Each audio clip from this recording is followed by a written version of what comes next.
venu nombreux ce soir écouter notre prestigieuse invitée, Pierre-André de Chalandard, PDG du groupe Saint-Gobain. Je me présente parce que je fais partie des gens que vous ne connaissez pas, je œuvre dans l'ombre, mais je suis Brénil Dumas. Je dirige à la fois la fondation ESCP Europe. Vous voyez par exemple les noms des anciens qui ont acheté par exemple des fauteuils, c'est nous. Mais également tout ce qui est en relation avec les entreprises, carrière service et formation continue de l'ESCP Europe. Au nom de Franck Bournois et de l'ensemble des membres du COMEX de l'école, je tenais d'abord à féliciter l'équipe de Tribune, qui est quand même une association dont nous sommes extrêmement fiers aujourd'hui à l'ESCP Europe, qui s'inscrit dans le temps, qui a été créée en 1971 par Jean-Pierre Raffarin, un de nos grands anciens, Promo 72, qui était donc sur les bancs, qui a été certainement assis à la banc où vous êtes.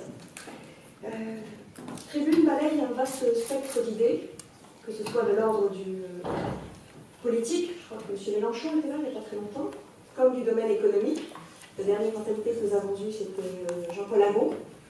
Et ce soir se termine un cycle, le cycle 2016-2017 de conférences, et il nous permet d'accueillir Pierre-André de Chalandard. Alors, Saint-Gobain, c'est un nom qu'on connaît bien dans l'école. D'abord parce que c'est un partenaire historique, on recrute des stagiaires, des apprentis, nous avons des alumni, plus de 20 alumni qui sont aujourd'hui au poste de direction générale ou de grand manager chez Saint-Gobain. J'espère que vous le savez, M. Chalandard. Vous avez des SCP chez vous, pas fait des essais. On a aussi nous, on a toutes les écoles. M. Chalandard a été essai, si je me permettais. Mais il y a aussi des parallèles intéressants entre nos deux institutions. Le SCP Europe est la plus ancienne business school avec 200 ans, presque 200 ans d'histoire en 2019. Mais Saint-Gobain, avec 350 ans d'histoire au bas, et c'est la plus ancienne entreprise française. Notre organisation aussi est assez proche, on fonctionne avec des hubs par nos campus. Saint-Gobain est organisé en délégation régionale, si je me trompe, c'est une délégation. Donc on a un peu un ADN commun. Et d'ailleurs, Franck Bournois m'a demandé de vous remettre en main propre son dernier ouvrage. Ah, je l'ai lu hier, enfin j'ai lu le début et la fin hier. Ouais, c'est le management du CAC 40 vu d'ailleurs. C'est une analyse en fait des méthodes managériales françaises, donc c'est très intéressant. Et les cadres de Saint-Gobain ont participé, ont été interrogés et ont participé. Et d'ailleurs, je crois que les notions d'humanisme qui ont été abordées dans ce livre nous sont également communes et rapprochent nos deux maisons, ainsi que les problématiques de management interculturel. Et SCP Europe se fait fort d'être le champion des problématiques de management interculturel, notamment justement avec les mélanges que l'on fait et les expériences multicampus. D'ailleurs, pour information, que ce soit Saint-Gobain ou pour vous, l'école va lancer un MOOC sur le management interculturel qui sort le 5 avril sur Coursera. Vous êtes tous invités à le regarder. Et là, je me tourne vers vous, étudiants, parce que est-ce que vous saviez, alors je le note parce qu'il y en a tripoté, c'est quand même une entreprise idéale, Saint-Gobain, pour les jeunes diplômés, fraîchement diplômés de l'école. Le Top Employer Institute a consacré Saint-Gobain plusieurs années consécutives comme le Top Employer Global et le Top Employer France. Le site Glassdoor a récompensé Saint-Gobain comme l'un des meilleurs employeurs de France. Et alors le Reputation Institute, je ne savais pas que ça existait, mais visiblement il y a le Reputation Institute qui a classé Saint-Gobain parmi les 3 entreprises françaises ayant la meilleure réputation. Donc là, j'espère que vous avez tous vos CV prêts et que vous allez demander les stages et les jobs parce que franchement, c'est vraiment une boîte historique. On connaît tous Saint-Gobain depuis longtemps, tous ceux qui avons fait à un moment ou à un autre une école de commerce. Et c'est une entreprise qui est toujours très très appréciée de ses salariés. Je passe maintenant la parole à Tanguy, président de Tribune, qui va faire, je crois, votre portrait. Puis Axel et Alexandre qui vont mener l'interview.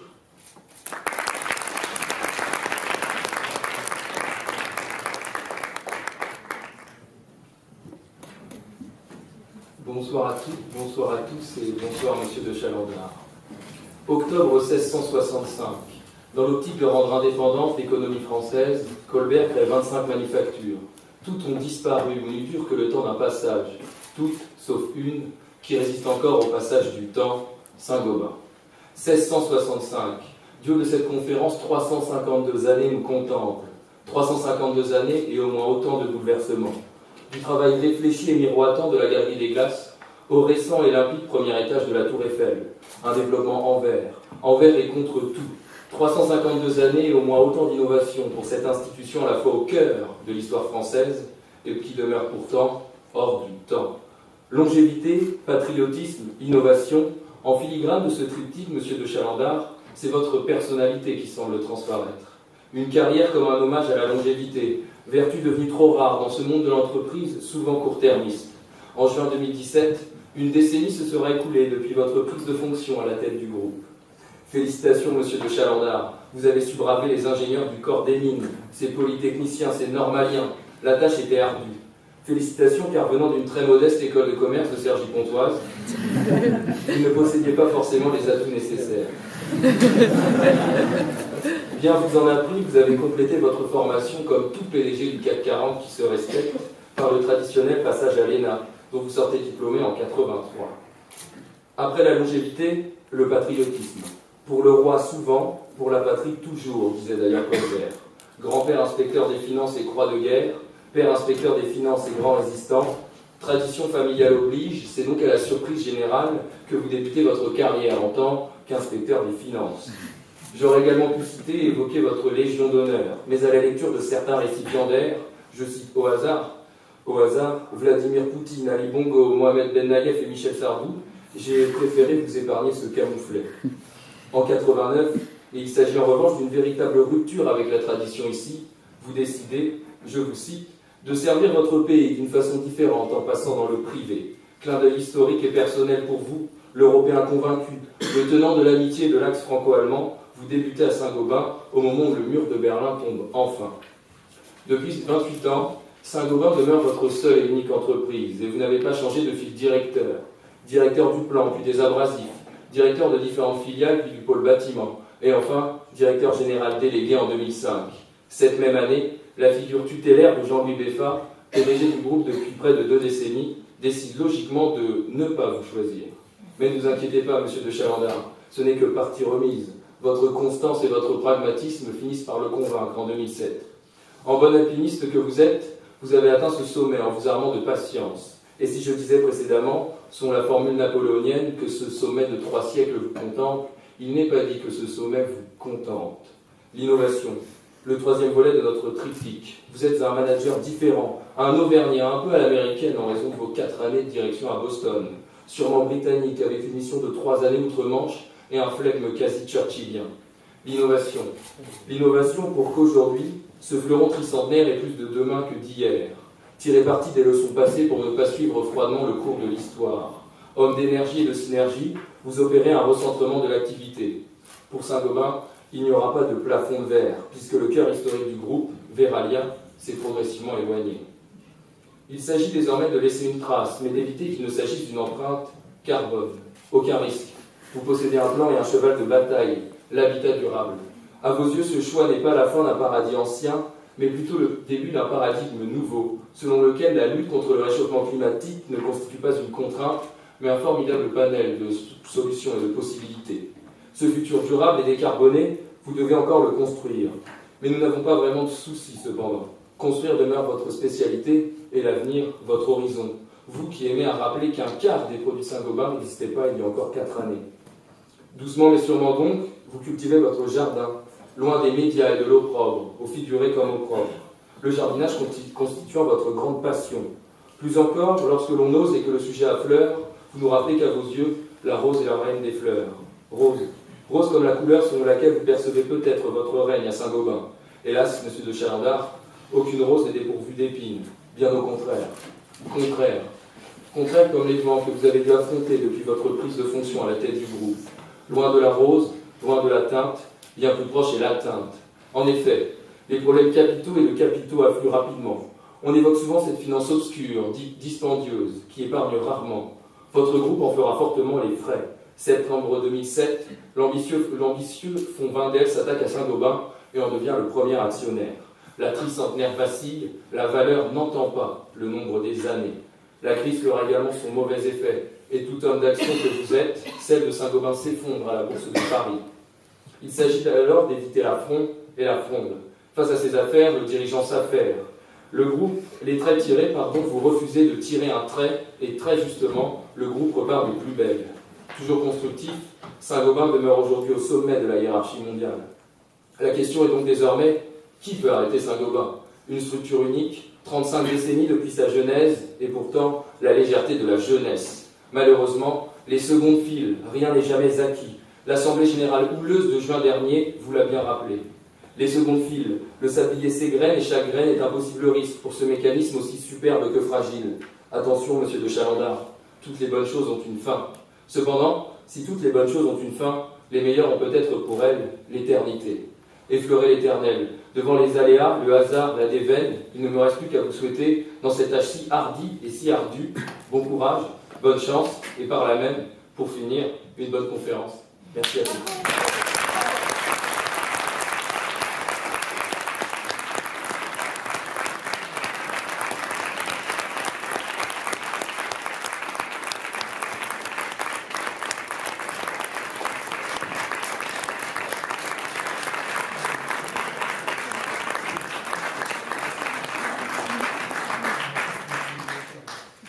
Bonsoir à toutes et à tous. Bonsoir Monsieur de Chalandard. Merci d'avoir répondu présent à l'invitation de Tribune SCP Europe. Tout d'abord, vous souhaitez peut-être réagir au portrait qui vient d'être dressé par Tanguy.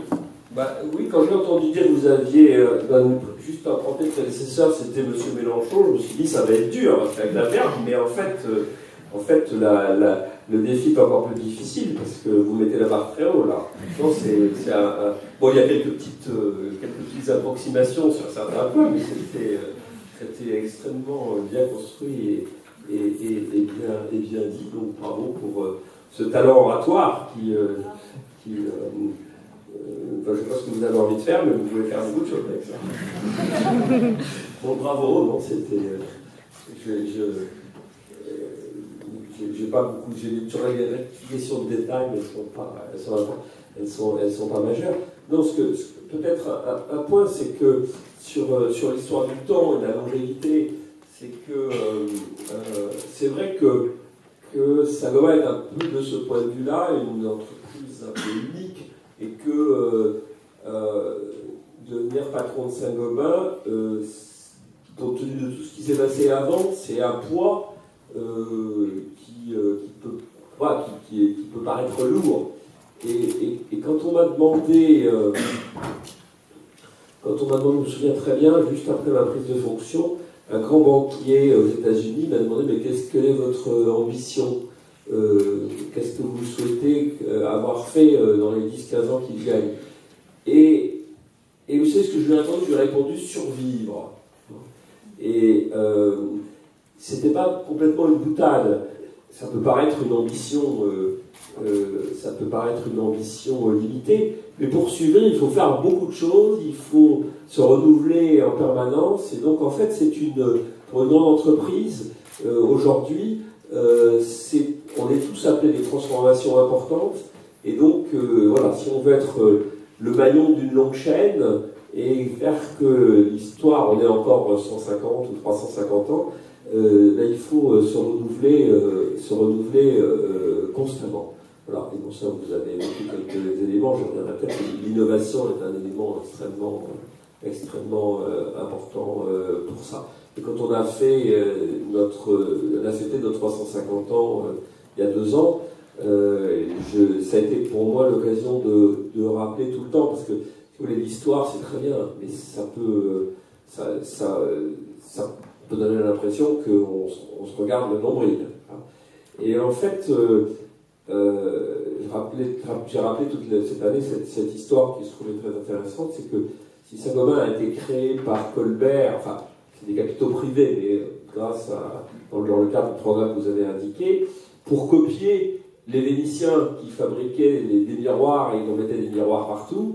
En fait, peu de temps après, Saint-Gobain a créé une nouvelle manière de faire des miroirs. C'est-à-dire qu'au lieu de faire du verre soufflé, on s'est mis à faire du verre coulé. Et pendant pratiquement 200 ans, c'est le procédé de Saint-Gobain qui... donc Saint-Gobain est parti d'une innovation de se renouveler. Et donc voilà, il faut se renouveler en permanence, comme vous l'avez très bien dit tout à l'heure. Monsieur Chalandard, puisque vous parliez de votre longévité, on va commencer par ça. Vous êtes à la tête de Saint-Gobain, on l'a dit, une entreprise française. Pourtant, vous avez fêté vos 350 ans il y a 2 ans à Shanghai, en Chine. Alors, pourquoi ce choix?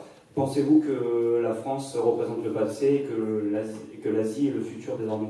Alors, je vous corrige là, on l'a fêté tout autour du monde. En fait, on a fait toute une série de fêtes un peu partout, mais on a l'élément principal qu'on a fait, c'est qu'on a créé des pavillons et on les a reconstruits et ils ont séjourné pendant l'année dans 4 grands endroits dans le monde. Et donc effectivement, on a commencé à Shanghai sur le Bund en janvier. Après, ils ont été exposés pendant 15 jours dans le parc de Sao Paulo. Après, ils ont passé 15 jours en juin à Philadelphie. Et après, on a eu, je ne sais pas si vous souvenez, mais on a eu la chance assez unique. Ils ont été pendant 15 jours place de la Concorde à la place de la Grande Roue. Donc, non, le clou, ça a été quand même la place de la Concorde. Voilà, on a démarré en Shanghai et en fait, on a pris 4 continents sur lesquels on est. Voilà, et donc on a démarré à Shanghai. Oui, c'était un clin d'œil aussi au fait que le monde ne se résume pas aujourd'hui pour Saint-Gobain à la France. Donc on a fait ce périple. C'était intéressant de le démarrer en Asie, qui est pour nous le dernier de ces 4 continents, mais dans lequel on a beaucoup d'ambition. Mais d'ailleurs, les résultats et les performances de votre entreprise sont globalement très bonnes. Pourtant, la France reste le pays qui freine le plus votre croissance et votre développement, dans lequel vous avez moins bons résultats. Est-ce qu'il y a un problème français et qu'est-ce qui ne va pas avec la France par rapport à d'autres pays? Oui, vous avez raison. Sur les dernières années, c'est la France qui a le plus souffert de la crise qu'on a connue. Et si je prends l'année 2016, effectivement, on a à peu près un quart de notre chiffre d'affaires en France, et on a une rentabilité plus faible. On a eu 2 années de suite, les 2 années avant, on a eu des chiffres d'affaires qui ont baissé en France. Et en 2016, pour la première fois, on était presque à 0, contre un chiffre d'affaires en moyenne d'ailleurs qui a cru de 2,5 à 3%. Donc la France est en retard. La France est en retard. On a une part très importante de notre activité qui est faite dans les métiers de la construction neuve et la rénovation. Et la France, ces marchés de la construction ont, comme vous l'avez indiqué depuis 2007, ont souffert beaucoup plus, même si sur le très long terme, ils évoluent un peu plus vite que le produit intérieur brut dans les pays émergents et à peu près en ligne avec le produit intérieur brut dans les pays développés. Mais avec des cycles plus longs. Et ces cycles, je pense qu'on sort d'un cycle et qu'on va avoir 5 années où on va faire mieux alors qu'on a fait nettement moins bien. La France est en retard. Et pourquoi la France est en retard? Pour des raisons politiques. La France est en retard parce que entre 2012 et 2014, il y a eu énormément de mesures, une accumulation de mesures qui ont été très mauvaises pour les secteurs du bâtiment et de la construction. Madame Duflot, voilà. Bon, je résume, c'est Madame Duflot. Je ne la porte pas dans mon cœur. Et à partir de l'été 2014, en fait, les choses ont changé. Simplement, si vous voulez, ça met du temps à s'inverser. Donc ça a mis à peu près 2 ans, c'est en train de s'inverser. Mais je pense qu'en 2014-2015, si la France avait eu, dans le domaine de la construction, à peu près la même activité que les autres pays d'Europe qui nous entourent, c'était 0,5 points de PIB en plus. Donc c'est pas négligeable. Donc, oui, je mets un coup de canif au gouvernement, mais celui qui a changé, c'est Manuel Valls. Mais vraiment, c'était un peu self-inflicted, les problèmes de la France. Et nous, on en a beaucoup souffert. Bon, maintenant, ça va repartir et ça va aller. Voilà, donc je ne suis pas du tout désespéré de la situation française, mais c'est vrai qu'il y a des mesures politiques qui peuvent avoir un impact plus important selon les secteurs. Je prends l'exemple de ce qui est le plus grave, c'est quand on parle d'encadrement des loyers. C'est une mesure extrêmement anxiogène qui a été expérimentée dans l'histoire. Et donc, vous imaginez bien, quand vous faites ça, ça se traduit par moins de travaux. Et donc c'est anxiogène pour tous les gens qui possèdent, et donc il y a moins de travaux, et ça n'a pas en plus des avantages qu'on prétend que ça a. Donc c'est typiquement le genre de mesure qu'il faut absolument éviter. Voilà, donc, mais je ne suis pas non plus pessimiste optimiste sur l'avenir de la France. On a eu cette situation, je pense que ça va aller mieux. Donc vous parlez de l'impact qu'ont eu les décisions politiques sur le secteur de la construction. Et concernant l'industrie française en général, la France connaît depuis quelques années une forte désindustrialisation. Et comment expliquez-vous que des mastodontes du CAC 40 comme ArcelorMittal, Saint-Gobain ou bien Total se portent bien et disposent d'un poids croissant au niveau international, alors que des entreprises de taille moins importante comme Photowatt ou Goodyear souffrent fortement de la concurrence internationale et n'arrivent pas à s'imposer? Alors, ça c'est quelque chose d'important quand on parle des grandes entreprises internationales. Il faut voir elles vont bien. On dit toujours le CAC 40 va bien. Mais la partie française du CAC 40 ne va pas très bien. Donc quand on essaye d'opposer les PME et les grandes entreprises, c'est faux. On a un sujet de compétitivité de la France. Bon, Total, d'abord, c'est un très mauvais exemple, parce que Total ne fait pas grand-chose en France. Exploration-production, ça ne se passe pas en France. Donc voilà, il y a le raffinage, il y a un peu de raffinage en France qui souffre beaucoup plus que dans d'autres pays. Et la distribution aussi peut souffrir. Donc,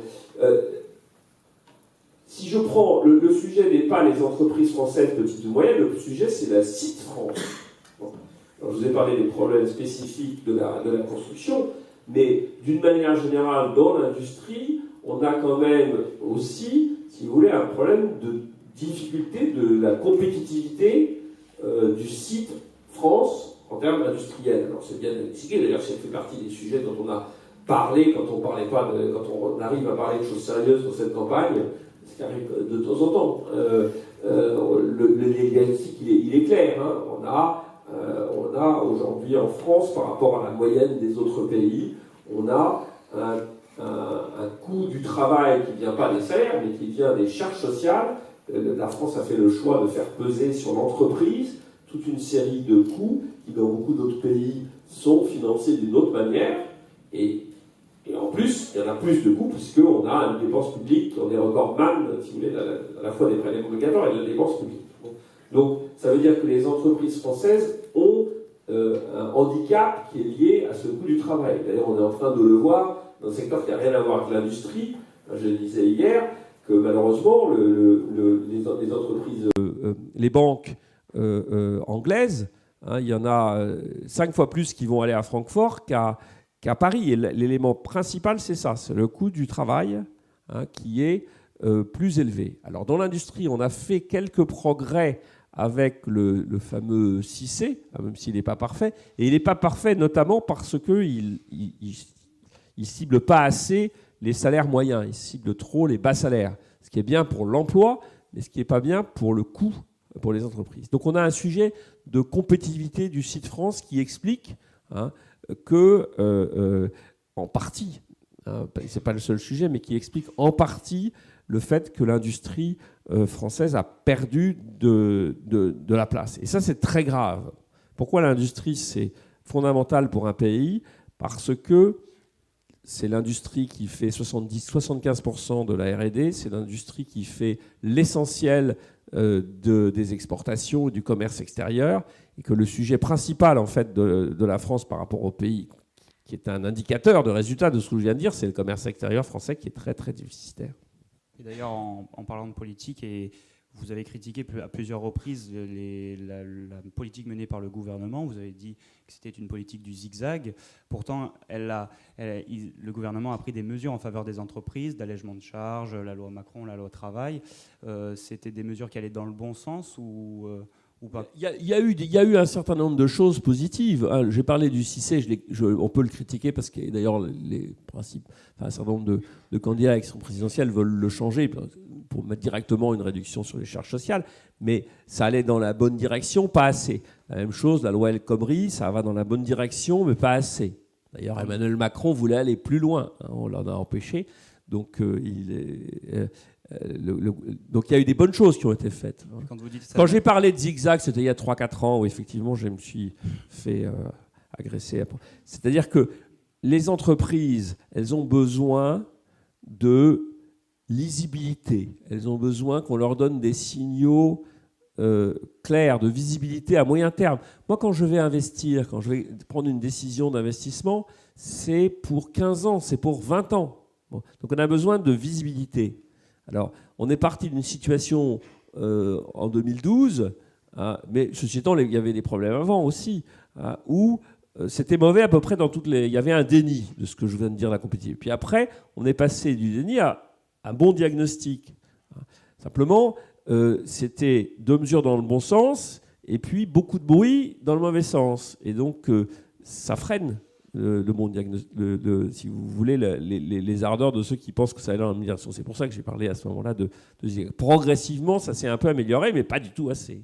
Quand vous dites que ce n'est pas allé dans le bon sens, pourtant la loi El Khomri... Si, j'ai dit que ça allait dans le bon sens, mais pas assez. Pas assez, ça n'allait pas assez loin, mais pourtant la loi El Khomri a créé beaucoup de tensions dans la société. Oui, mais ça, écoutez, les jeunes se sont fait complètement manipuler sur ce sujet-là.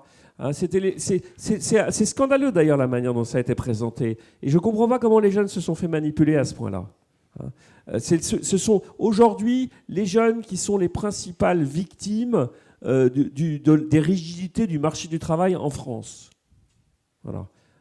Et on a un problème de rigidité. Aujourd'hui, si vous voulez, je vous ai dit que la France a commencé à aller mieux. Moi, dans nos secteurs, là, en ce moment, tous les indicateurs sont bons. Les mises en chantier sont bons. Il y a de plus en plus de transactions immobilières. Ça veut dire que ça devrait repartir, la rénovation. Bon. Une des raisons pour lesquelles ça ne repart pas, c'est que nos clients, les entreprises, les PME, les artisans, ils ont peur d'embaucher. Et pourquoi ils ont peur d'embaucher ? Parce qu'ils ne savent pas si ça va durer. Ils savent que s'ils embauchent, ça va être plus compliqué qu'ailleurs et ça va coûter plus cher et plus incertain de licencier. Voilà. Donc on a un frein, si vous voulez, à l'emploi. Bon. Donc tout ce qui peut améliorer les choses dans ce domaine-là, ça va dans le bon sens. Voilà. Et donc la loi El Khomri, elle n'a pas été assez loin, mais elle est un peu dans le bon sens. Ce que voulait faire Emmanuel Macron, si vous voulez, sur les prix d'hommes, c'est pareil. Il n'a pas pu le faire. D'ailleurs, il veut le faire s'il est élu. Il a bien compris tout ça. Donc ce n'est pas nécessairement une question de gauche ou de droite. Mais il y a des rigidités, il faut s'attaquer aux rigidités. Concernant les freins du travail, les grands patrons évoquent souvent la question des 35 heures. Donc certains candidats proposent de les remettre en cause, certains veulent abaisser encore le temps de travail. Existe-t-il un juste milieu et est-ce que la question des 35 heures est un véritable enjeu pour relancer l'économie française ? Je pense que ça dépend beaucoup des secteurs. Pour moi, ce n'est pas le sujet numéro 1. Ça ne veut pas dire que... ce qui a été très mauvais dans les 35 heures quand ça a été fait, c'est qu'on a un peu changé des attitudes culturelles. Et donc, tout ce qui peut donner le sentiment que le travail, c'est pénible, que le travail, c'est pas bien, qu'il faut travailler moins parce que c'est pas bien de travailler, tout ça, ça va dans le mauvais sens. Pour l'économie, mais aussi pour la santé du pays et pour de mon point de vue, l'épanouissement de la grande majorité des gens. Donc c'est de ça que c'est de la même manière, cette loi pénibilité, si vous voulez, à partir du moment où on va compter tout ce qui n'est pas bien, tout ce qui est pénible, c'est extrêmement... ça va dans le mauvais sens. Hein. Le revenu universel, là, c'est dramatique de ce point de vue-là, comme idée. Hein. Donc, je pense qu'il faut réhabiliter la valeur travail. Mais je pense qu'aujourd'hui, il faut mettre ça, ce sujet-là, dans, si vous voulez, décentralisé. On n'a pas. Moi, je vais vous prendre dans mon secteur. Hein, il y a une saisonnalité importante. Hein, en hiver, quand il gèle, on ne peut pas travailler dehors, mais nos clients. Bon, 35 heures, c'est beaucoup à ce moment-là. Et puis, on aurait besoin que ce soit beaucoup plus. Donc, il n'y a pas, si vous voulez, ce qui est dramatique, c'est que ce soit la même chose partout, la même chose pour tout le monde. Voilà. Donc, il faut de la souplesse. Hein. Vous êtes pour une gestion entre l'employeur et les salariés. Exactement. Ah oui, ça c'est très clair. Après, est-ce qu'il faut mettre, dans le débat qu'il y avait l'autre jour, est-ce qu'il faut mettre la durée légale à 35 heures et puis chacun discute, qui était ce que disait Macron, est-ce qu'il faut supprimer la référence à 35 comme disait Fillon ? Je ne sais pas si c'est ça le plus important. Et sur la taxation des robots, ça va dans le mauvais sens. Ça c'est une énorme connerie. Hein ? Ça, c'est une énorme connerie. Je veux dire, c'est comme si on voulait... J'ai vu l'autre jour, on disait que c'était arrêter le progrès technique, c'est complètement stupide. Hein. C'est comme si il fallait cacher le soleil pour protéger les fabricants de chandelles. Hein, ça rappelle le 19e siècle, on voulait arrêter le chemin de fer pour protéger les conducteurs de diligence. Bon, donc c'est stupide de vouloir arrêter le produit. Juste 2 chiffres. Hein. Le taux de chômage en Allemagne, il est la moitié du taux de chômage en France. Il y a 2 fois plus de robots en Allemagne qu'en France. Voilà. Et donc moi, je peux vous dire une chose, actuellement, ça fait partie de mes priorités dans la transformation de Saint-Gobain permanente, mais on accélère beaucoup aujourd'hui notre transformation liée à toute la révolution digitale, et on pourra en parler si vous voulez, mais un des éléments, c'est la modernisation rapide des usines. Donc j'investis beaucoup, et j'ai beaucoup augmenté les programmes d'investissement cette année dans nos usines pour introduire toutes les technologies du numérique et automatiser plus. Parce que qu'est-ce qui a changé? Pourquoi on parle plus des robots qu'il y a 3-4 ans? C'est que ça coûte maintenant, les prix ont été divisés par 4 par rapport à il y a 5 ans. Voilà. Et donc maintenant, on parle d'ailleurs beaucoup plus de cobots que de robots. C'est-à-dire que des robots collaboratifs qui vont changer beaucoup de manières de travailler. Mais dire qu'il faut taxer les robots, c'est complètement débile. Votre groupe Vous avez compris que je n'étais pas un grand supporter des idées économiques de M. Hamon, en tout cas de ces deux-là. Ça et le revenu universel. On l'a compris. Votre groupe a été et est toujours un fleuron de l'industrie française, un champion national. Pourquoi aujourd'hui en France, on n'arrive pas à faire éclore de nouveaux champions nationaux et On y arrive. Si vous voulez, là, d'ailleurs, c'est un peu à mettre... si, je pense que le gouvernement... qui termine, a fait sur le plan de toutes les startups et du numérique et de tout ça des choses très très bien. Hein. Il y a plein de... La French Tech est en plein développement. Hein. Donc je pense qu'il y a plein de sociétés qui sont en train de grossir. Donc, alors, la difficulté qu'on a en France, c'est... Il y a des grosses entreprises qui marchent très bien. Il y a des tas de petites entreprises qui marchent bien. On a plus un problème, et quand on se compare à l'Allemagne, sur ce qu'on appelle les ETI ou les entreprises de taille intermédiaire. Et là, je pense qu'on a un vrai sujet qui est lié à la manière dont on adresse le capital en France.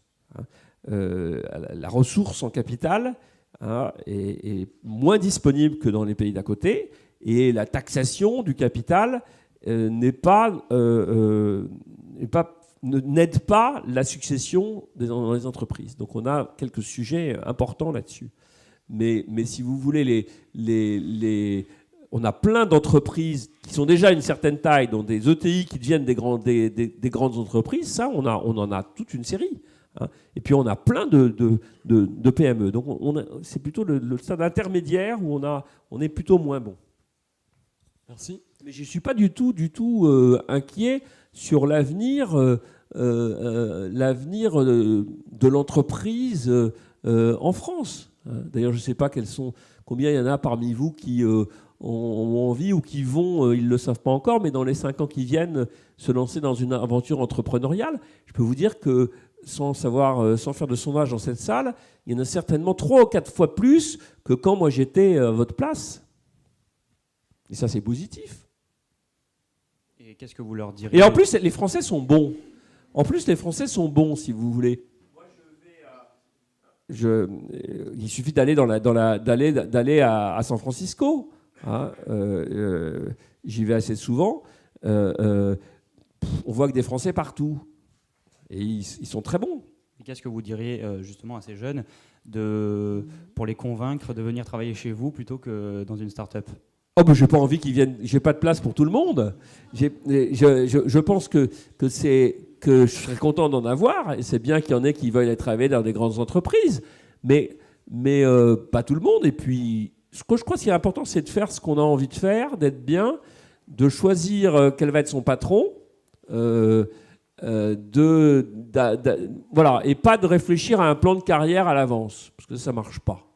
Voilà, donc alors après, il y en a qui peuvent avoir envie d'aller travailler dans une entreprise. on ne fait pas la même chose.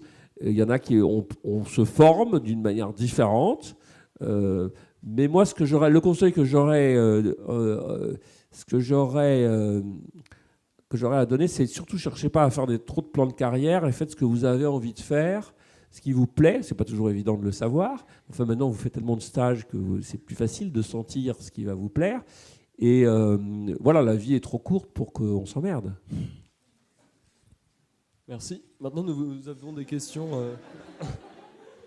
Nous avons des questions par rapport au groupe Saint-Gobain plus spécifiquement. Donc la nouvelle stratégie de Saint-Gobain s'oriente plus spécifiquement vers une réduction de votre impact environnemental.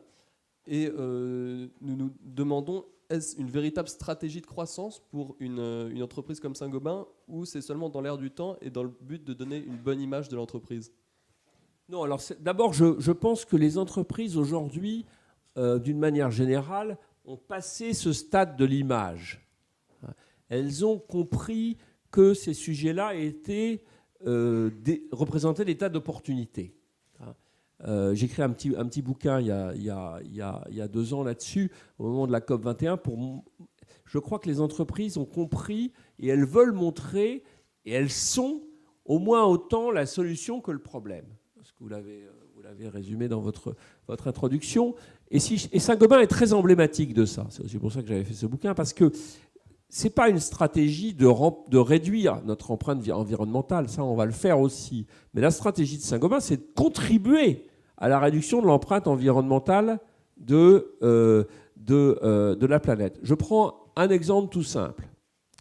On fabrique toute une série de matériaux de construction. Et notre matériau avec lequel on a commencé il y a 350 ans et qu'on fait encore, c'est le verre. Bon. Pour fabriquer un double vitrage, il faut beaucoup d'énergie. Et aujourd'hui, il faut de l'énergie carbonée. Parce que c'est soit du gaz, enfin en pratique, c'est du gaz. Donc c'est moins mal que le charbon. Mais donc on émet du CO2 quand on va fabriquer un double vitrage.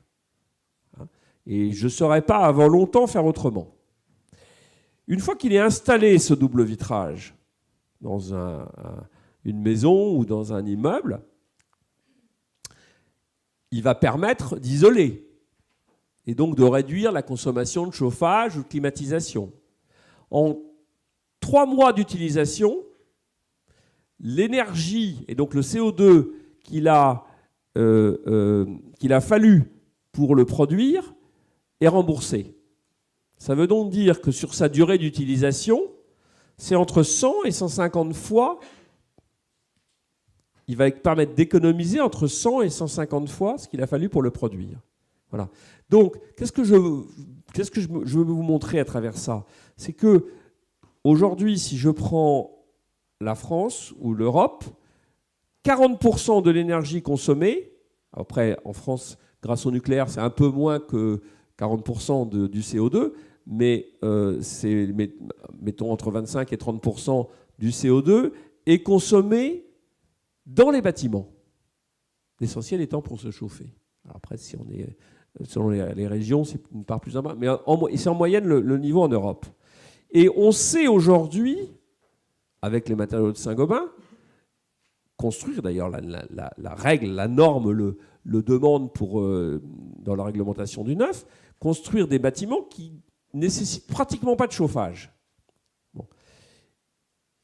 Donc, si on veut réduire la consommation les émissions de CO2 en France, l'une des mesures prioritaires, c'est d'isoler plus les maisons. Et pas seulement les neufs, mais aussi la rénovation. C'est un des grands chantiers. D'ailleurs, on en a parlé, j'étais assez content dans le dernier débat présidentiel. En tout cas, il y en avait un que j'avais chauffé il y a quelques années là-dessus. Il s'en souvenait, j'étais très content. Mais il a compris parce que c'était très important. Et si on veut faire ça, eh bien, on est obligé d'avoir des usines qui vont fabriquer ces produits. Donc les gens, les écolos de première génération, il y en a de moins en moins, mais qui disent il ne faut pas d'usine, je leur explique, mais comment vous allez réduire la consommation ? Il ne faut quand même pas demander aux gens de grelotter toute l'année. Donc comment on va réduire la consommation d'énergie et les émissions de CO2, c'est en isolant mieux. Et ça, ils sont tous d'accord. Mais simplement, moi, je leur dis, pour fabriquer un double vitrage, je ne saurais pas le faire sans consommer de l'énergie. C'est pour ça aussi, si vous voulez, je continue sur ce thème, que si c'est normal que l'Europe soit en avance sur tous ces sujets du climat, mais si on fait des choses en Europe que les autres ne font pas de manière excessive, moi, si ça coûte beaucoup moins cher d'aller fabriquer du verre, il coûte cher à transporter, donc il faudra vraiment que ce soit très différent. Mais si ça coûtait beaucoup, beaucoup moins cher d'aller fabriquer du verre parce qu'on me l'interdit ou qu'on me met des contraintes trop lourdes en France ou en Europe, je vais le fabriquer ailleurs, au Maghreb, et donc je émettrai autant de CO2 parce que de toute façon, on en aura besoin. J'émettrai autant de CO2, mais il ne sera pas émis en France pour pouvoir réduire les émissions de CO2 dans le bâtiment en France. Voilà. Donc vous voyez bien qu'à travers cet exemple, je m'excuse, j'ai peut-être été un peu long, mais qu'on a besoin de l'industrie. Alors, par contre, vous avez pris le sujet par une réduction, ça ne veut pas dire que moi, je ne dois pas essayer de faire des produits en consommant de moins en moins d'énergie et de CO2, et donc de réduire ma propre empreinte environnementale. Et ça, j'ai pris des engagements d'ailleurs au moment de la COP21, comme toute entreprise, mais ça va être très dur. Donc j'ai dit qu'on allait réduire de 25% nos émissions de CO2 de 20% d'ici 2025. Ça va être dur. Pour l'instant, je ne sais pas tout à fait le faire. Je sais, et donc j'ai pris d'ailleurs mis un prix du carbone en interne pour pouvoir stimuler la recherche pour trouver des idées. Mais l'idée de se dire que on va se passer d'industrie et que du coup il n'y aura plus de pollueurs et que tout sera c'est des idées de bisounours. Voilà. Donc et moi, si vous voulez, à la fois je dois essayer de faire de mieux en mieux, mais je ne sais pas, on ne saura pas avant longtemps faire du verre sans dépenser de l'énergie, et énergie décarbonée. Mais on en a. Donc il faut que je fasse des efforts, mais il faut qu'on accepte qu'il y ait de l'industrie pour pouvoir améliorer les choses globalement. Voilà. Concrètement, la solution, c'est l'innovation. Alors la solution, c'est l'innovation, exactement. C'est d'essayer. Il y a des trucs qu'on peut faire, donc on essaie de réduire.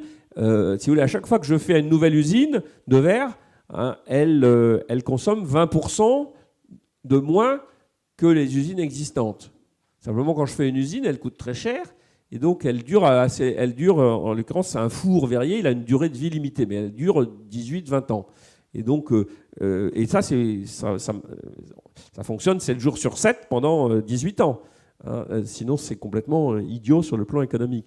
Donc, c'est à chaque fois que j'en refais un nouveau, je fais un step change, mais je ne le fais pas d'un seul coup. Voilà. Et ces dernières années, d'ailleurs, vous avez décidé de recentrer l'activité de Saint-Gobain sur un cœur de métier, l'habitat durable. Et pourtant, vous êtes une des entreprises les plus innovantes du monde. Pourquoi ce recentrage et pourquoi ne pas justement diversifier ces activités grâce à l'innovation ? On reste assez diversifié. D'ailleurs, quelquefois, on nous dit qu'on l'est encore un peu trop. Mais non, ce que j'ai voulu, si vous voulez, c'est plus qu'un recentrage, c'était un changement de la manière de définir Saint-Gobain. Et ça, c'est un truc que j'ai fait quand j'ai pris mes fonctions en 2007 et qui a été très important. Beaucoup d'entreprises ont fait ce type de changement d'une manière différente. Moi, je voulais qu'on passe d'une culture de produits, d'une culture d'ailleurs d'ingénieurs. Heureusement, il y a quelques-uns de vos anciens chez nous. Mais il y a beaucoup d'ingénieurs chez Saint-Gobain, et c'est très bien d'ailleurs. Mais je voulais qu'on passe d'une culture du produit à une culture du client. Le client soit premier. Et chez Saint-Gobain, je peux vous dire que ce n'était pas évident. Quand je suis rentré dans le groupe, dans certains métiers, on était encore à dire le client a beaucoup de chance si on va lui donner quelque chose. Et les chercheurs, ils étaient là dans leur centre de recherche à chercher des tas de trucs. Et puis, une fois qu'ils avaient trouvé, qu'est-ce qu'on va en faire Donc, voilà, j'ai voulu changer la culture de Saint-Gobain pour qu'on parle du client. Et ça, je l'ai fait en changeant un peu la définition. Donc, au lieu de définir Saint-Gobain comme un groupe de matériaux, ce qu'on est toujours, j'ai voulu définir Saint-Gobain par rapport à ses marchés. Et il se trouve que compte tenu des mouvements stratégiques qu'avait fait mon prédécesseur dans les 25 dernières années, on a un certain nombre de marchés, mais de très loin, notre plus gros marché, c'est le marché de l'habitat. Et donc j'ai défini Saint-Gobain par rapport à l'habitat, et donc l'habitat durable, avec l'idée de, si vous voulez, de bouger la culture et de faire que les différents métiers de Saint-Gobain qui s'adressent à ces clients qui sont en commun, ils se parlent. Voilà. Ils se parlent, ils travaillent ensemble, pays par pays. C'est pour ça aussi on est organisé par métier, mais on a aussi, comme vous le disiez, madame, cette organisation par pays, par région, puisque quand on est dans les métiers de la construction, il faut aussi être local. Voilà. Mais simplement, on était arrivé à un système où ils ne se parlaient pas, alors qu'ils avaient les mêmes clients, et ils ne parlaient pas tellement à leurs clients. Voilà. Donc c'est ça que j'ai voulu changer. Et donc l'habitat durable, pour moi, c'était ça. Et ça le reste. C'est un choix pour être davantage compétitif, du coup. C'est un choix pour avoir plus de synergie entre les métiers du groupe. Voilà. Et faire que l'ensemble des organisations de Saint-Gobain, on est assez décentralisé, mais travaillent ensemble avec l'idée de réfléchir à leur marché et à leurs clients. Voilà. En plus, c'est vrai que en termes de vision, et un patron, ça doit aussi donner une vision à son groupe. Hein, l'habitat durable, on voit tout de suite que c'est un marché qui a, compte tenu de ce que je vous ai dit, en particulier aussi sur ces sujets d'économie d'énergie, c'est un marché du futur très important. On va aborder un nouveau sujet maintenant. Et puisqu'on est face à un PDG, on ne peut pas ne pas aborder la question de la rémunération. On sait que récemment, une loi a été votée qui donne un droit de veto au conseil d'administration sur la rémunération des dirigeants, qui leur permet de non, c'est pas ça. La loi qui est votée, c'est pas au conseil d'administration. Avant, c'était le conseil. Il faut maintenant l'accord de l'Assemblée générale. D'accord. Très bien. Merci pour cette précision. Pas la même chose. Mais selon vous, est-ce qu'il faut réglementer et plafonner la rémunération des dirigeants ? C'est nécessaire ou pas ? Non, je pense qu'il ne faut pas que l'État se mêle de trop de choses dans ce domaine. Moi, je vais vous dire quelque chose, mais c'est pas très politiquement correct ce que je vais vous dire. Mais moi, je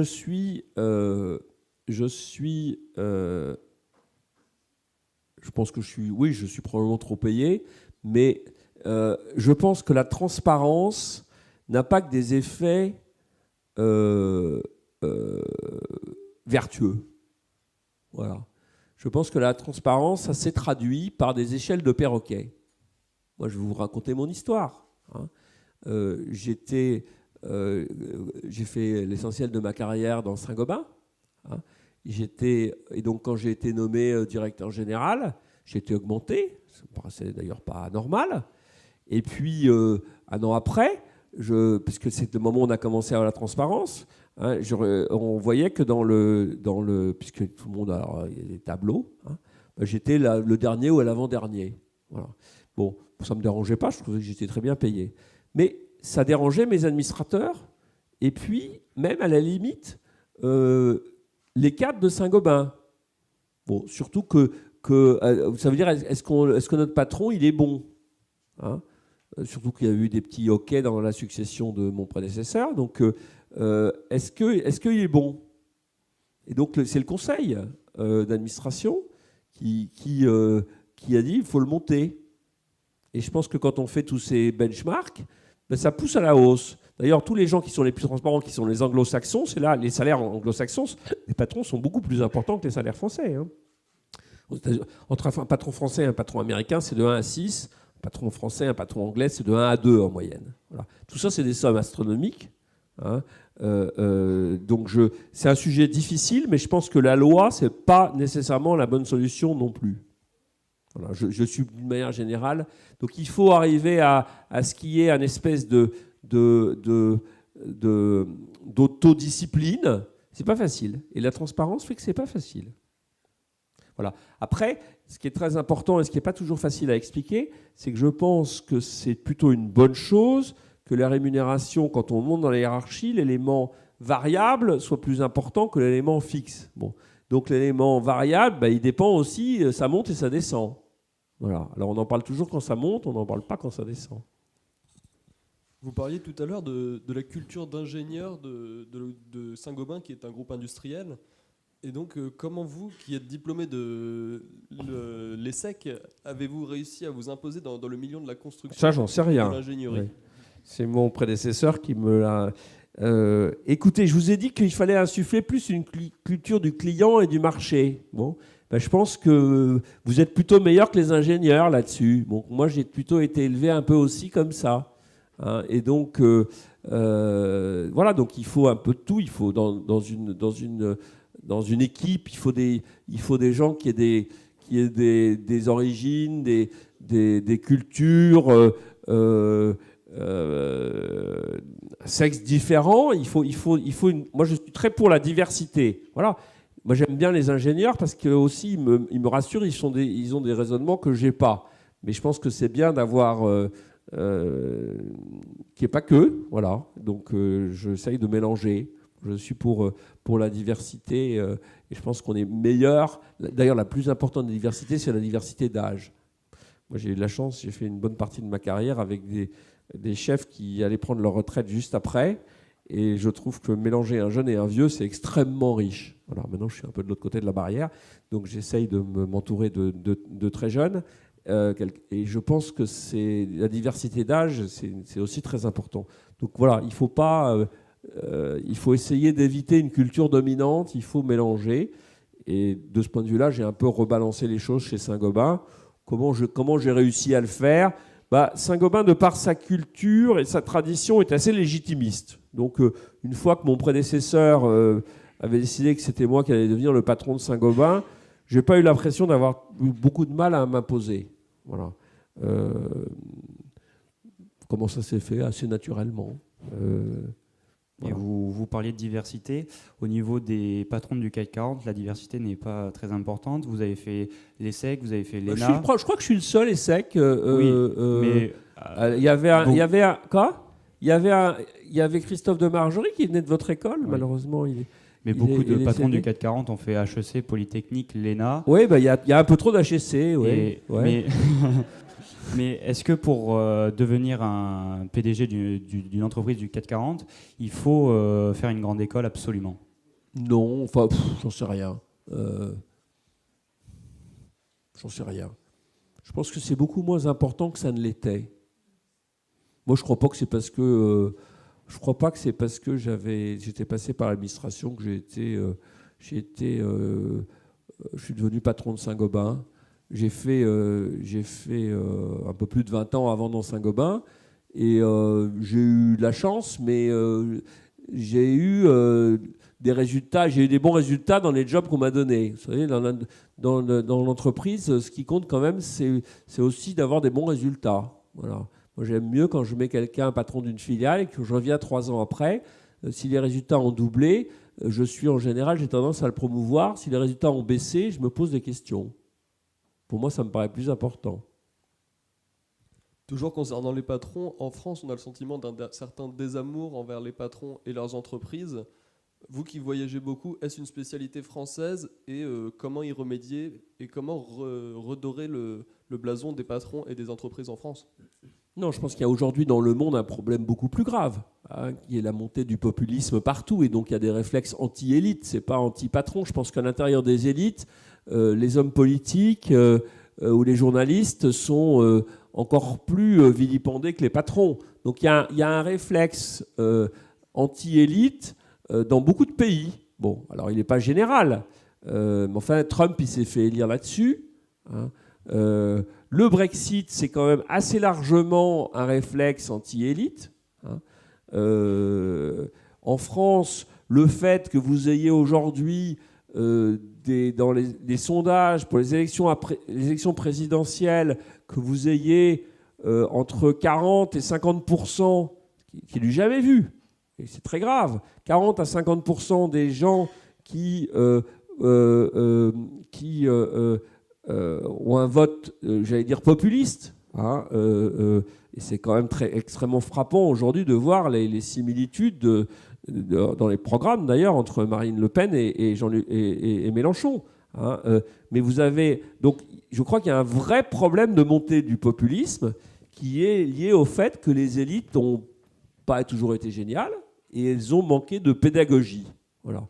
Je pense que les patrons, dans ce truc-là, ils en font partie, mais ils ne sont pas considérés comme les pires. Hein, et je pense que ce n'est pas le cas dans leurs entreprises. Alors, on n'est pas élu. Hein, je ne sais pas si je serais élu par les 170 000 salariés de Saint-Gobain, mais heureusement, ça ne fonctionne pas comme ça. Mais je pense que les sondages montrent aussi que les gens, en général, les salariés d'une entreprise sont assez fiers de leur entreprise et n'ont pas un problème particulier vis-à-vis de leur patron. Alors, il y a que des particuliers, mais globalement, statistiquement. Voilà. Donc, mais la médiatisation, ces sujets de rémunération, c'est pas très bon. Voilà. Hein, mais globalement, je pense que toutes les études d'opinion montrent que les Français font plutôt confiance quand même aux patrons. Et que, en tout cas, je ne crois pas qu'il y ait un problème spécifique entre la France et les autres. Il y a un problème spécifique, culturel, d'éducation, pas chez vous, mais dans ce que vous avez appris au lycée. Hein, les profs d'économie au lycée, il y a un problème entre les Français et l'entreprise. Bon, ils se corrigent. Enfin, vous avez déjà peut-être appris mieux, mais enfin, il y a 15 ans, c'était quand même la manière dont s'enseignait l'entreprise à l'école. Hein, c'est encore dramatique. Et là, ça explique le fait que les Français aient un problème avec l'entreprise beaucoup plus important que dans les autres pays. Bon. Mais je ne sais pas si, par contre, la manière dont sont vus les patrons, je ne sais pas si c'est pire en France qu'ailleurs. Ce n'est pas génial en France, mais ce n'est pas génial ailleurs non plus. Voilà. Et c'est moins mal que les politiques. Donc, réconcilier les élites et la population, c'est un des gros challenges aujourd'hui, parce que je pense que cette montée du populisme, elle est très très grave. Donc maintenant, nous allons passer à une deuxième partie de cette interview qui s'appelle le Fast and Curious. Donc nous allons vous proposer 2 mots et vous allez devoir choisir le plus rapidement possible entre l'un de ces 2 mots. ESCP ou ESSEC? Aujourd'hui, je choisis le SCP, mais voilà.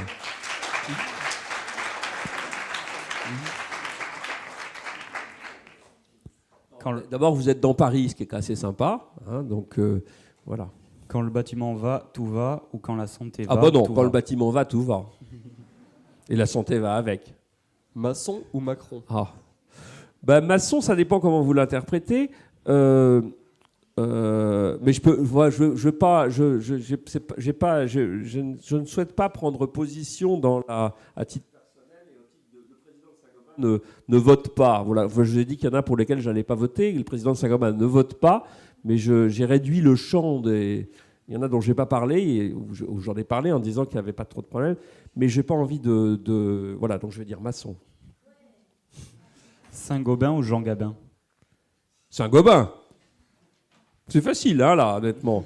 PDG, oui. Je ne suis pas très fouteux. En construction ou en marge?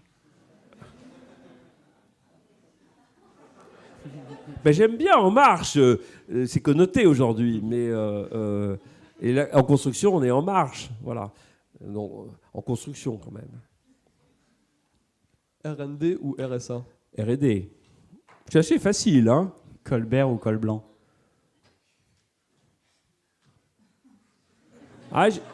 Non, j'aime bien Colbert. Oui.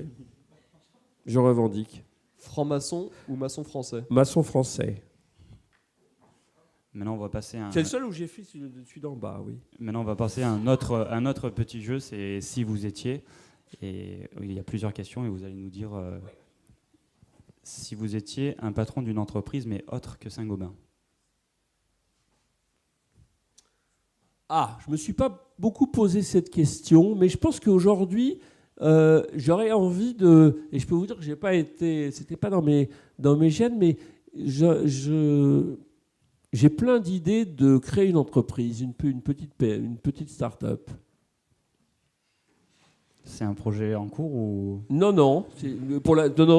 Mais si jamais on n'avait plus envie de moi chez Saint-Gobain, je saurais m'occuper. Si vous étiez un syndicat? Un syndicat allemand. Si vous étiez une réussite de Saint-Gobain, par exemple. quelque chose que Mais vous avez... Pourquoi vous mettez si? Très bonne réponse. Je parle de Saint-Gobain, je parle pas de moi. Hein. Si vous étiez un ouvrier du bâtiment, Quel type d'ouvrier? Oui. quel corps de métier?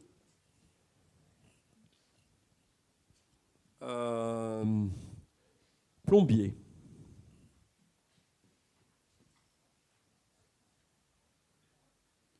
Ça vous perturbe. Hein. Si vous... Je sais pas pourquoi j'ai dit ça d'ailleurs.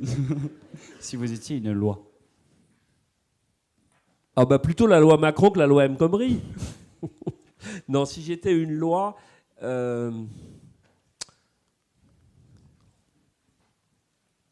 D'abord, je pense qu'il en faut moins des lois. Un des gros problèmes en France, c'est que dès qu'il y a un problème, on veut une loi. Donc, j'aime pas votre question.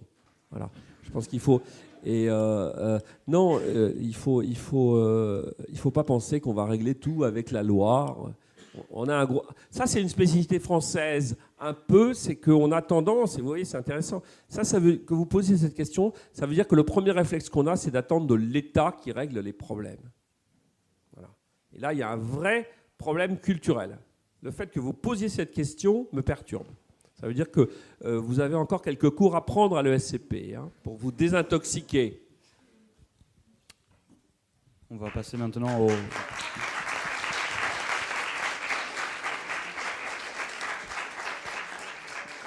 On va prendre des questions du public maintenant.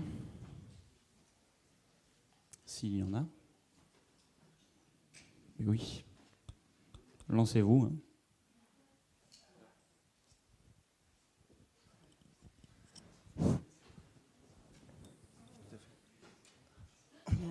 Oui, bonjour, Alexandre Lederman, je suis maître de conférence à l'école. Alors, on a un nouvel électif qu'on est en train de mettre en place qui s'appelle CEO Studio.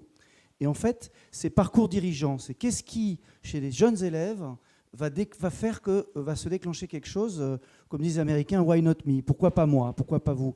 Et ce qu'on aimerait savoir, c'est par rapport à vous, très succinctement dans votre parcours, qu'est-ce qui a fait, à quel moment? Est-ce que c'est dans une grande école de la province parisienne, j'allais dire, ou est-ce que c'est à l'ENA? Est-ce que c'est à d'autres occasions qui vous est venu ce déclic, sachant qu'en général, c'est pas une progression, c'est une autre dimension.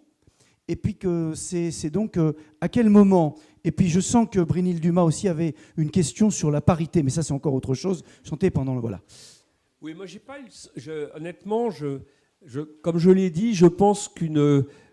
Enfin, je ne suis pas l'homme d'une vocation. Je pourrais vous dire que j'avais toujours rêvé d'être patron, d'être industriel.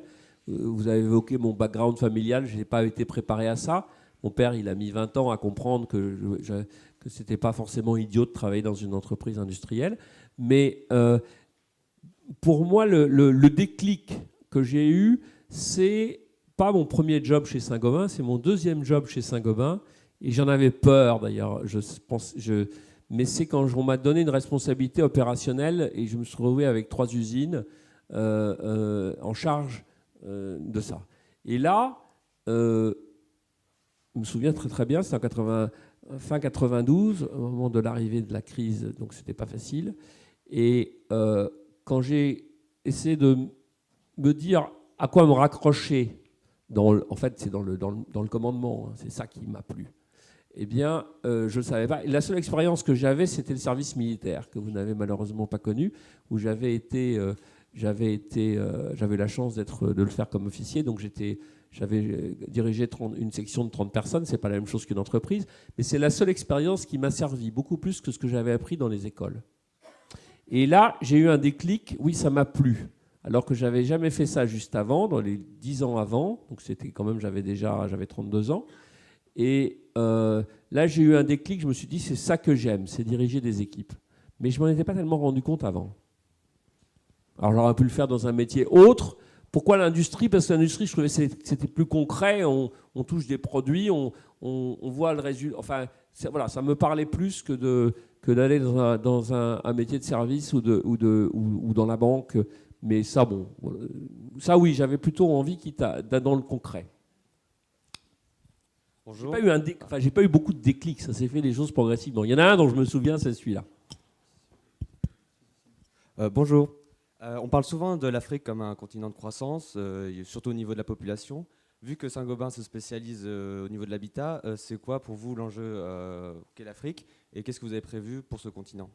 Alors j'avais donné de grandes ambitions il y a 3-4 ans et je ne suis pas encore très satisfait.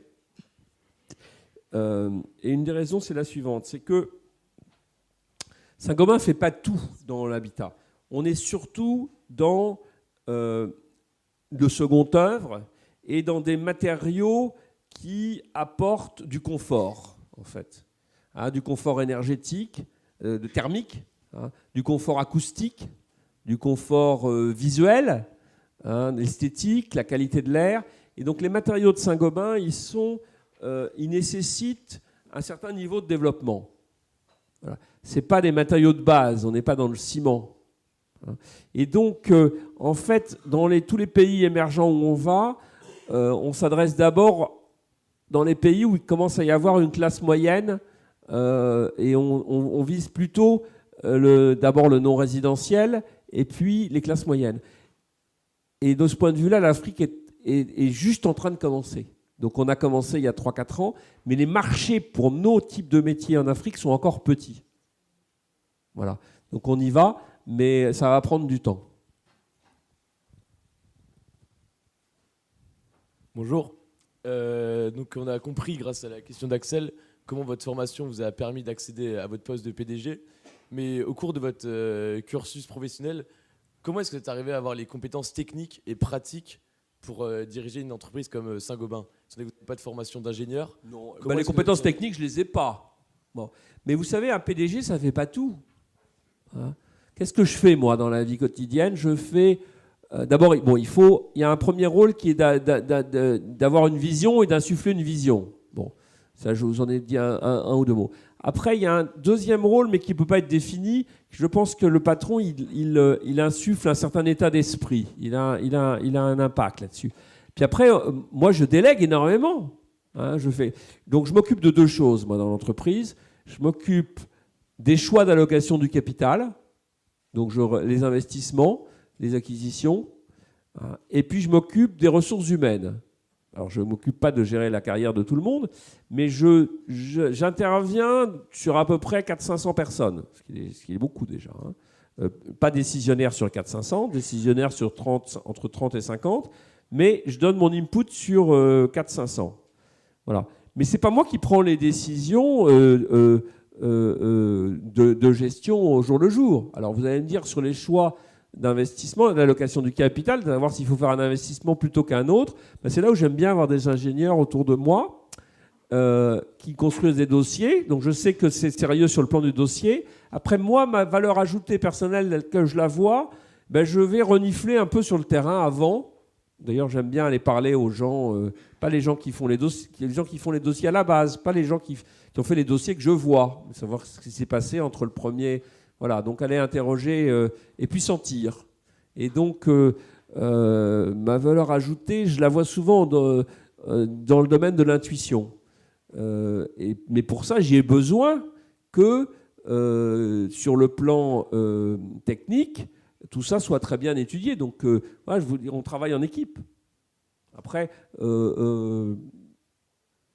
les compétences de chacun sont importantes. Et à partir du moment où on travaille en équipe, bah, ça veut dire qu'on fait confiance aux gens qui sont avec vous. Il ne faut pas s'imaginer que... Alors, il y a quelques boîtes qui sont extrêmement... D'ailleurs, les boîtes de la high-tech aux États-Unis, aujourd'hui, elles sont extrêmement autocratiques. Elon Musk, on disait la même chose de Steve Jobs. Apparemment, il décide de tout, il vire tout le monde ou il garde tout le monde, il décide de tous les choix techniques. Moi, ce n'est pas le cas. Saint-Gobain est en plus une somme de... C'est assez décentralisé, si vous voulez. Vous demandez dans une entreprise automobile, alors il y en a qui sont différents, mais souvent, le patron, il aime bien choisir les détails du design et tout. Moi, c'est pas du tout... Dans Saint-Gobain, je ne fais pas du tout ça. Bonjour. Bonjour. Sylvie Simon-Elia, donc Executive MBA ici. Je voulais vous poser une petite question rapide, peut-être, si vous pouviez parler un petit peu d'innovation chez Saint-Gobain. Oui. Peut-être dans l'automobile, le vitrage, ou je ne sais pas, un autre domaine.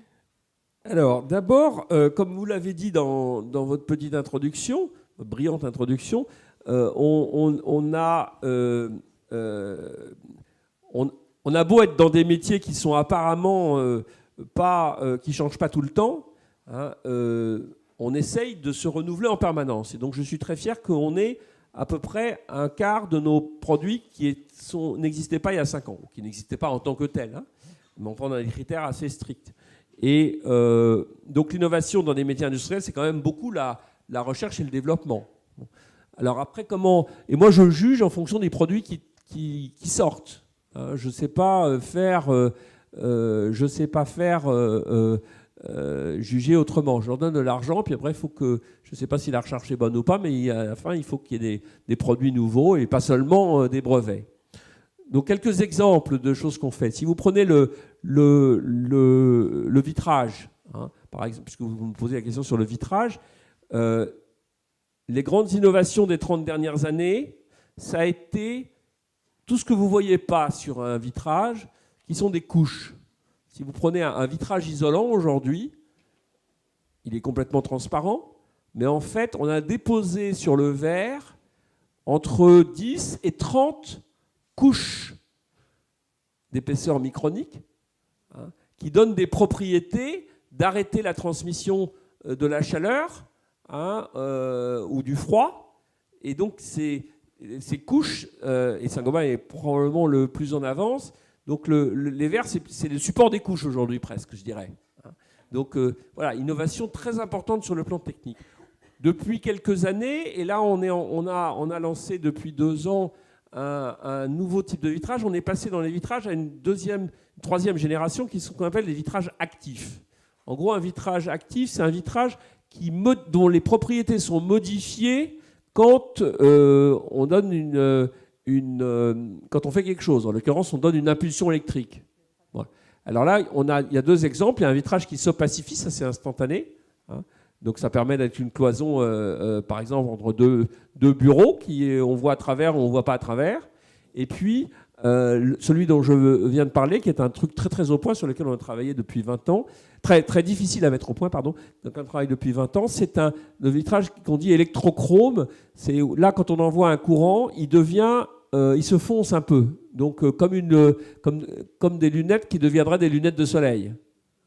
Et donc ça permet d'éviter l'éblouissement, et ça permet aussi de réduire de façon très importante la transmission de chaleur. Donc c'est ça les nouvelles générations de vitrages. Dans les vitrages automobiles, le vitrage est de plus en plus un support, hein, le head-up display. Dans la voiture du futur qui sera connectée, on aura plein d'informations qui apparaîtront sur des morceaux du pare-brise. Donc c'est un support d'information. Donc, sachant qu'on a des formes de plus en plus compliquées. Vous voyez là, maintenant ça a quelques années, mais la Citroën Picasso, qui avait un toit, un pare-brise avec des formes extrêmement complexes et grandes. Donc, de plus en plus, il y a des toits. Donc, faire ces formes compliquées, on est en général les meilleurs pour ça. Dans cet exemple-là, on est en train de lancer en France un produit qu'on a déjà lancé dans plusieurs pays, je parle à complètement autre chose, qui est notre nouvelle plaque de plâtre qu'on appelle Habito. C'est une plaque de plâtre qui est très différente des autres, puisque le problème d'une plaque de plâtre, c'est que c'est très facile de faire un trou dedans. Quand vous voulez planter un tableau, hein, c'est pas très facile, et en plus, ça ne permet pas de supporter des charges. Et là, vous avez une plaque de plâtre sur laquelle on peut faire de l'escalade, mettre des charges très lourdes. Hein, donc c'est un mur en dur qu'on pose avec la vitesse et avec la qualité de rendu d'une plaque de plâtre. On est en train de lancer ça en France. C'est un truc qui paraît tout bête, mais qui a été assez compliqué à mettre au point. Voilà, donc 2-3 exemples, il y en a plein. Hein, et on est en permanence mais on est meilleur plutôt dans l'innovation incrémentale que dans l'innovation de rupture. Hein, donc c'est souvent des améliorations progressives, même si Habito, je pense que c'est un peu une innovation de rupture. Enfin, c'est toujours une plaque de plâtre, c'est toujours un placo. Alors, je pourrais multiplier les exemples, mais je m'arrête là pour permettre d'autres questions. Oui, bonjour monsieur. Vous avez écrit un livre sur la COP 21. Oui. Et du coup, je voulais savoir, globalement, quel est votre avis sur cette conférence, si vous avez pensé que c'est une réussite, et quelles seront les conséquences, selon vous, de cette conférence? Alors, vous savez, on peut toujours voir le verre à moitié vide et à moitié plein. Mais je pense que par rapport à là où on était avant, ça a été un progrès important. Alors, les gens qui veulent dire que c'est pas bien, ils disent qu'avec l'ensemble des contributions individuelles, on n'arrive pas à 2 degrés. Bon. Mais on y arrivait encore moins avant. Donc, c'est un pas. Il faut aller plus vite. Je suis assez optimiste sur ce sujet-là parce que je pense que, pour plusieurs raisons. D'abord parce qu'il y a quelques grands pays qui sont partis et qui freinaient beaucoup, hein, notamment la Chine.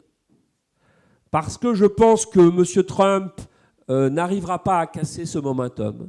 Alors je suis peut-être un peu opprimé, mais j'étais encore aux États-Unis il y a 10 jours et je crois que, si vous voulez, vous voyez aux États-Unis qu'il y a plein d'États qui sont partis dans cette direction. Et donc je pense que les États-Unis n'arriveront pas à remettre en cause le momentum qui a été créé. Est-ce qu'on en fait assez? Non. Mais il y avait dans la COP21 d'ailleurs un mécanisme de révision dans 2-3 ans.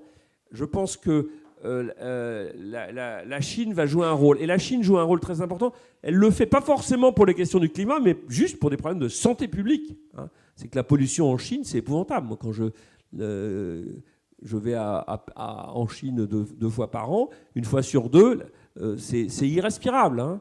Je me souviens, la dernière fois, je ne voyais pas l'avion qui était dans l'avion d'à côté, enfin du toboggan d'à côté. Donc il y a des vrais problèmes Donc je pense qu'on va progresser. Alors, autre raison pour laquelle je suis optimiste, c'est que les entreprises s'y sont mises et le monde de la finance s'y est mis. Si vous voulez, moi aujourd'hui, quand je vais vendre l'action Saint-Gobain auprès des investisseurs, ça fait partie aussi dans le système du rôle du patron, je suis frappé que j'ai de plus en plus d'investisseurs qui me parlent de ces sujets. Voilà. Et donc, à partir du moment où ils parlent de ce sujet à toutes les entreprises, ça pousse. Alors, si on voit le verre à moitié vide, on dit que ça ne va pas assez vite, on est catastrophique. Mais je crois qu'il y a une dynamique qui a été lancée. Donc, globalement, moi, je veux être optimiste sur ce sujet. Bonjour, monsieur. Vous avez été directeur de filiale de Saint-Gobain, donc à Boston et à Londres. Est-ce que vous avez noté des différences dans les techniques de management? Et si oui, lesquelles? Est-ce que vous avez dû vous adapter? Je ne pense pas que le sujet soit les techniques de management. Le sujet, c'est plutôt les cultures qui induisent des types de management. Donc j'ai essayé de m'adapter, je n'ai pas très bien réussi, mais ils m'ont quand même accepté. Enfin, je n'ai pas réussi à m'adapter. Hein. Ils se sont un peu adaptés à moi aussi, quelquefois. C'est extrêmement riche d'être dans un environnement dans lequel on n'a pas... Je parlais de diversité, mais si vous voulez, donc, à part on est à l'écoute. Et un des sujets majeurs du management, c'est d'être à l'écoute. Eh bien, on s'adapte forcément, mais il faut aussi rester soi-même. Bon. Donc, il y a un équilibre, il y a une symbiose qui se crée, et il y en a pas, elles sont toutes différentes. Hein.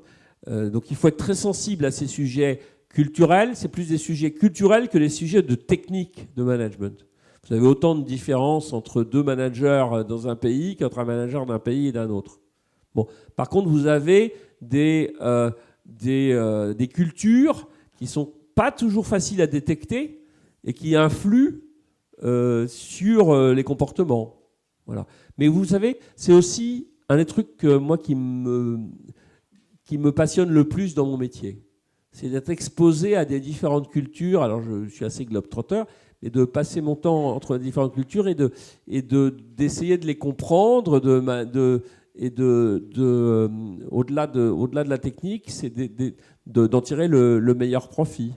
Voilà, donc c'est un sujet, c'est un sujet passionnant. Et je conseille beaucoup aux managers de Saint-Gobain d'avoir des expériences à l'étranger, dans des cultures différentes. Voilà. Je pense que c'est extrêmement utile. Voilà, donc c'est sur cette dernière question que s'achève la conférence. Pour la dernière conférence de l'année, Tribune a réalisé un tirage au sort exceptionnel, et donc pour permettre à 2 personnes supplémentaires de pouvoir échanger avec Monsieur de Chalandard. Donc nous invitons Simon Roland et Lorraine Lépine à nous rejoindre en Jean-Baptiste C. Merci Pierre-André de Chalandard. Merci à...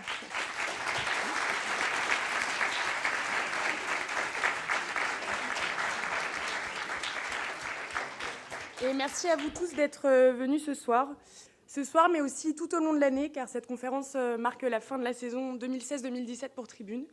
Une saison qui aura réuni 2700 spectateurs au cours de 10 conférences aussi riches que variées, qu'elles soient politiques, économiques, géopolitiques ou polémiques. Au nom de toute l'équipe de Tribune, je vous remercie sincèrement pour cette saison dont nous sommes très fiers. Mais cette saison qui s'achève, c'est aussi un mandat qui se termine et le départ d'un grand homme. À Tribune, nous tenions tous à saluer le travail qu'il a fourni cette année. Merci Tanguy, merci pour ta rigueur, pour ta gentillesse, pour ton organisation et pour ton sérieux. Merci d'avoir mené la saison d'une main de maître et avec passion. Merci, mais aussi bravo à toi et bravo à toute l'équipe tribunarde pour cette saison.